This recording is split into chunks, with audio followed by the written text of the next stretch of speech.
the number 6. The 666 rule, not the devil, by the way. It's a separate rule. The goal now is to fail fast. Because the truth is, we know statistically that 80% of what you do has the likelihood of failure.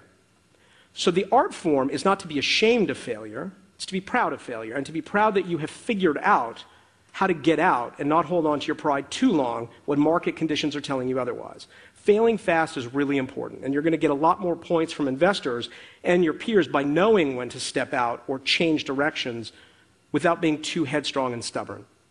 So I think the kinds of companies you need to build, and BootUp is great at doing this, is 6 months of prototyping and build, 6 months of market entrance and launch, and less than $600,000 spent, significantly less if you can do it. And if after those 12 months you haven't hit your milestones and you haven't hit where you want it to be, you sincerely reevaluate and you either let go or you change. The next decade, and certainly the next 2 years, is going to be about the stories of people who win and fail quickly. And now you have the ability to do that with very little financial damage. And lastly, mobile. I think that's Rafi, by the way. I think we sincerely underestimate where we are going in the mobile economy. You need to put into perspective the pure numbers. If you accept that the web has fundamentally changed us over a decade, we are about to go into overdrive.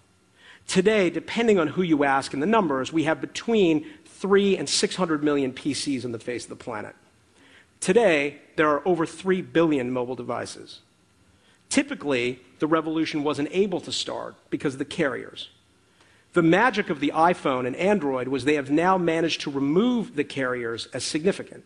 If I want to get on your phone, I don't need to be cutting a deal with Rogers. I just go to your phone directly. So now, if you think about what we've done over the web and the kinds of people we've become in internet time and the change, you realize, take that device, put it in your pocket so it's with you at all times, and it knows where you are and what you like and what you're doing, and you are going to see rocket fuel in the kinds of change we are as human beings over the next decade. And if you're not spending time thinking about mobile, you need to rethink your strategy, because we are about to enter into 12 months of absolute growth. So I promised at the beginning, and I said that I would end off by telling you how you prepare for this next 730 days. And the answer is, I have no idea. But I do know one of the great things said about entrepreneurship was said by someone who was the beginning kernel of taking entrepreneurship outside of the business realm and into the realm of changing lives. And that was Mahatma Gandhi, who said, first they ignore you, then they laugh at you, then they fight you, and then you win. And on that note, the future of this province is in the hands of the people in this room. And based on what I've seen over a decade of living here and the time I've spent in New York and the Valley, we are in incredible shape. And this is truly going to be one hell of a 730 days. Thank you very much.